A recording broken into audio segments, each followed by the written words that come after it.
نہیں عن المنکر کے فریضے کو چھوڑ دینا. نہیں عن المنکر کا مطلب برائی سے بدی سے روکنا. اور ابتدا میں ایک آیت تلاوت کی گئی تھی سورہ آل عمران آیت نمبر 110. اللہ سبحانہ وتعالی ارشاد فرماتے ہیں کنتم خیر امۃ اخرجت للناس تأمرون بالمعروف وتنہون عن المنکر وتؤمنون باللہ. مسلمانوں تم بہترین امت ہو, تمہیں انسانوں کے لیے پیدا کیا گیا, تم بھلائی کا حکم دو گے اور تم بدی سے روکو گے اور تم اللہ سبحانہ وتعالی پر ایمان رکھتے ہو. یہ ہے خیر امت والی آیت, جس کو سن کر ہم خوش تو ہوتے ہیں کہ ہم خیر امت ہیں, بہترین امت ہیں, مگر خیر امت ایک ذمہ داری کے ساتھ قرار دی گئی ہے امت. اور وہ ذمہ داری کیا؟ تم بھلائی کا حکم دو گے اور تم بدی سے روکو گے اور تم اللہ پر ایمان رکھتے ہو. یہ عجیب آیت ہے قرآن کی. اکثر و بیشتر قرآن حکیم میں ایمان کا ذکر پہلے آتا ہے, عمل کا بیان بعد میں آتا ہے. سورۃ البقرہ کے شروع میں الذین یؤمنون بالغیب ویقیمون الصلاۃ, وہ غیب پر ایمان رکھتے ہیں, نماز قائم کرتے ہیں. سورہ عصر میں آ جائیے آخری پارے میں الا الذین آمنوا وعملوا الصالحات, سوائے وہ جو ایمان لائے جنہوں نے نیک اعمال کیے. لیکن یہاں اس آیت میں جہاں اس امت کو خیر امت قرار دیا گیا, کیا بتایا جا رہا ہے؟ عمل پہلے, نیکی کا حکم تم دو گے, تم بدی سے روکو گے, اور ایمان کا ذکر بعد میں. کیا مطلب؟ ایمان تو لوگ پہلے بھی لائے نا. ہر دور میں جو رسول اور انبیاء موجود تھے ان پر ایمان لانے والے اس وقت کے مسلمان تھے. کلمہ لوگ پہلے بھی پڑھتے رہے, کلمہ تم بھی پڑھ لو تو یہ کوئی کمال کی بات تو نہیں. ایمان تو لوگ پہلے بھی لائے.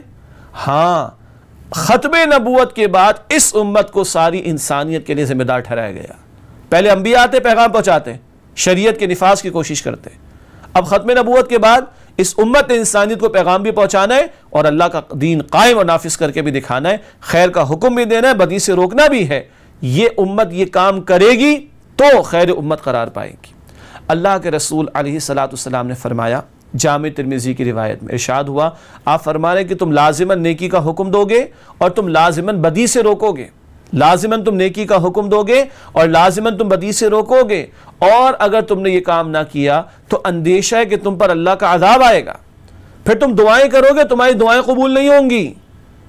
اندیشہ ہے کہ تم پر اللہ کا عذاب آئے گا, پھر تم دعائیں کرو گے, تمہاری دعائیں قبول نہیں ہوں گی. آج امت کی صورتحال دنیا میں کیا ہے؟ ساری دنیا میں سب سے سستا خون کس کا؟ مسلمان کا. کیا خیر امت کی یہ نشانی ہے؟ خیر امت ایسی ہوا کرتی ہے؟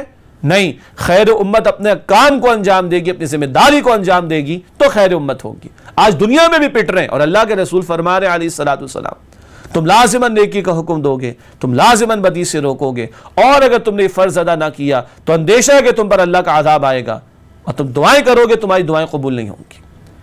اس سیریز میں کتنے گناہوں کا ذکر اب تک میں آپ کے سامنے کر چکا ہوں, اور آئندہ بھی ذکر جاری رہے گا اس سیریز میں.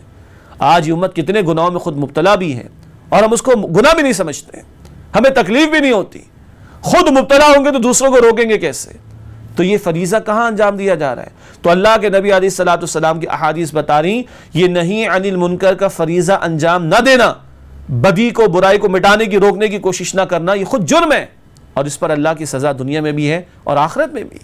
اللہ کے نبی علیہ الصلوۃ والسلام نے فرمایا, بخاری شریف کی ایک بڑی حدیث ہے اور اس میں بڑی پیاری مثال سے سمجھایا گیا کہ سوچو کہ سمندر میں ایک جہاز چل رہا ہو, اس میں ایک نچلا حصہ ہے جو سمندر کے پانی کے اوپر ہے, اور ایک پہلی منزل ہے, اور پہلی منزل پر پانی رکھا ہوا ہے, آج کے حساب سے کہ کوئی کین وغیرہ میں رکھا ہوا ہے پانی. نیچے کے لوگ اوپر جاتے ہیں پانی لینے کے لیے, ان میں سے کوئی یہ محسوس کرتا ہے کہ ہم بار بار اوپر جاتے, اوپر والوں کو تکلیف ہوتی ہے, تو کیا یہ اچھا ہو کہ ہم ایک سوراخ کر لیں اس پیندے کے اندر جہاز کے, اور سمندر میں سے پانی لے لیں. اب اللہ کے رسول علیہ الصلوۃ والسلام فرماتے ہیں کہ دیکھو, اگر وہ پہلی منزل والے ان کو نہیں روکیں گے تو کیا ہوگا؟ کیا ہوگا؟ کیا نیچے والے ڈوبیں گے؟ نہیں, نیچے والے بھی ڈوبیں گے, اوپر والے بھی ڈوبیں گے. تو کوئی یہ کہے جی میں تو نہیں کر رہا نا سوراخ, میں تو پیندے میں سوراخ نہیں کر رہا نا, تو کیا وہ اوپر والا اگر یہ کہے اور نیچے والے سوراخ کر لے تو اوپر والے بچیں گے؟ نہیں بچیں گے نا. تو آج ہمارے معاشرے کا عالم کیا ہے؟ بعض لوگ کچھ نیکیاں تو کر رہے ہیں لیکن بہت ساری نیکیوں کو چھوڑ رکھا ہے, فرائض کو, یا بہت سارے فرائض پر عمل ہو رہا ہے لیکن منکرات میں مبتلا ہیں, یا منکرات سے خود تو بچ رہے ہیں لیکن دوسروں کو روکنے کی کوشش نہیں کر رہے. بے حیائی کا طوفان, سود خوری کے دھندے, فرائض کو ترک کر دیا جانا, نماز زکوٰۃ روزہ حج میں کوتاہی کرنا, حقوق العباد میں کوتاہی کرنا, مال حرام میں ملوث ہونا, مارکیٹنگ کے نام پر عورتوں کی تصویروں کو عام کرنا, یہ کیا دھندے ہمارے معاشرے میں عام نہیں؟ دل کرتا ہے ہمارے اس کے اوپر کبھی؟ اللہ کے رسول علیہ الصلوۃ والسلام کی ایک اور حدیث ہے بہقی شریف میں، آپ علیہ الصلوۃ والسلام نے فرمایا کہ اللہ تعالیٰ نے فرشتے کو حکم دیا جاؤ فلاں بستی کو تباہ کر دو، برباد کر دو. تو فرشتہ عرض کرتا ہے اللہ اس بستی میں آپ کا ایک ایسا بندہ ہے جس سے پلک جھپکنے کی مقدار برابر بھی آپ کی نافرمانی نہیں کی، اتنا عبادت گزار، پلک جھپکنے کی مقدار کے برابر بھی آپ کی نافرمانی نہیں کی. اللہ فرماتے پہلے اس کو عذاب دو، پہلے اس کو عذاب دو، پھر دوسرے لوگوں کو عذاب دینا. کیوں؟ اس لیے کہ اللہ فرما رہے، حدیث قدسی کا ذکر ہو رہا ہے، اللہ فرما رہے کہ میری نافرمانیاں اس کے سامنے ہوتی رہی اور اس کے چہرے کا رنگ تبدیل بھی نہیں ہوا، کوئی پریشانی اس کو نہیں ہوئی، کوئی تکلیف اس کو نہیں ہوئی، اور یہ لگا رہا اپنی عبادات میں، اپنی نیکیوں کے اندر. اتنی عبادات کے پلک جھپکنے کی مقدار برابر نافرمانی نہیں. لیکن ہماری نافرمانی معاشرے میں ہوتی رہی، اس کے چہرے کا رنگ بدلتا نہیں تھا. ناظرین کرام، آپ اور میں بھی سوچیں، کیا ہماری چند نیکیاں اور خود ہم اپنے آپ کو برائیوں سے بچا لیں، کیا یہ نجات کے لیے کافی؟ کیا امتی ہونے کے ناطے، نبی کریم علیہ الصلوۃ والسلام کے امتی ہونے کے ناطے اتنی آپ کی میری ذمہ داری نہیں؟ آپ کی میری ذمہ داری یہ بھی ہے کہ نیکی کا حکم دیں جو آپ کی میری استعداد و دائرہ کار ہو. ایک عورت ہے تو گھر تک اس کا دائرہ کار محدود ہے، ایک باپ ہے تو اولاد، بیوی بھی ہے اس کی، شوہر بھی ہے وہ، اور پھر جہاں جہاں دائرہ کار ہے، حکمران ہے تو ان کا دائرہ کار بڑا ہے. اپنے دائرہ کار، اپنی استعداد، اپنی کیپیسٹی کے مطابق نیکی کا حکم دینا اور بدی سے روکنا لازم ہے ہم پر. اور اگر یہ کام نہیں کر رہے تو پھر اللہ کے نبی علیہ السلام فرما رہے تم دعائیں کرو گے اور تمہاری دعائیں قبول نہیں ہوں گی. وہ اوپر والے، پہلی منزل والے نہیں روکیں گے، نیچے والے بھی ڈوبیں گے، اوپر والے بھی ڈوبیں گے. اور لاکھ تمہاری عبادات ہوں لیکن اگر اللہ کی نافرمانیوں کو دیکھ کے دل نہیں کڑتا تمہارا تو ان عبادات کی کوئی حیثیت نہیں. پہلے اس کو عذاب دو، فرشتے کو کہا اللہ تعالیٰ نے، پھر بستی والوں کو عذاب دینا کہ یہ لگا رہا اپنی نیکیوں کے اندر، اپنی عبادات کے اندر مگن، اور ہماری نافرمانی معاشرے میں ہوتی رہیں اور اس کے چہرے کا رنگ بھی تبدیل نہیں ہوتا تھا. اللہ اکبر. یہ تیسری بات میں نے آپ کے سامنے رکھی ہے اور یہ اس امت کی ذمہ داری ہے. اس امت کو اس کام کے لیے برپا کیا گیا. اور اگر امت سو رہی ہے تو آپ اور میں تو احساس کریں. قرآن کہتا ہے پھر تم میں سے کوئی جماعت تو کھڑی ہو.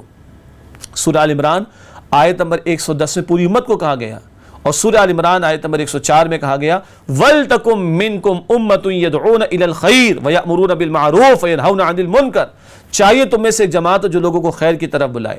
خیر کا مفہوم قرآن بھی لیا گیا، قرآن کی طرف دعوت دی جائے اور وہ بھلائی کا حکم دے اور وہ بدی سے روکے. وَأُولَٰئِكَ هُمُ الْمُفْلِحُونَ. یہی فلاح پانے والے ہیں، یہی کامیابی حاصل کرنے والے ہیں. گویا یہ فریضہ ادا کریں گے تو کامیابی ملے گی، ورنہ کامیابی نہیں ملے گی. اللہ تعالیٰ مجھے اور آپ کو خود نیکی پر کاربند رہنے اور بدی سے بچنے کی توفیق دے، اور اللہ ہمیں اور آپ کو توفیق دے ہم دوسروں کو نیکی کی طرف راغب بھی کریں اور بدی سے روکنے اور بچانے والے بھی ہوں. اور ہاں، وہ حدیث بھی یاد رہے مسلم شریف کی، اللہ کے رسول مکرم صلی اللہ علیہ وسلم نے ارشاد فرمایا تم میں سے جو برائی کو دیکھے اپنے ہاتھ سے بدل دے. اگر ہاتھ سے بدلنے کی طاقت نہیں تو زبان سے بدلے، صرف روکے نہیں، بدلے، تبدیل کرے. اور اگر زبان کی بھی استطاعت نہیں ہے تو دل میں برا جانے، لیکن جان رکھیں یہ ایمان کا کمزور ترین درجہ ہے. اور دوسری حدیث میں ایمان اس کے بعد رائی کے دانے کے برابر بھی نہیں. آج تو لوگ برائی کو بھی برائی نہیں سمجھتے. کم از کم درجہ کہ دل میں برا جاننا. زبان کی طاقت ہے زبان سے بدلو، اور ہاتھ کی طاقت ہے ہاتھ سے بدلو. اللہ آپ کو اور مجھے اس فریضے کی ادائیگی کی توفیق عطا فرمائے. سبسکرائب کیجئے ہمارے چینل اور دبائیے بیل کا آئیکن تاکہ آپ کو ریگولر نوٹیفیکیشن اپڈیٹس مل سکے.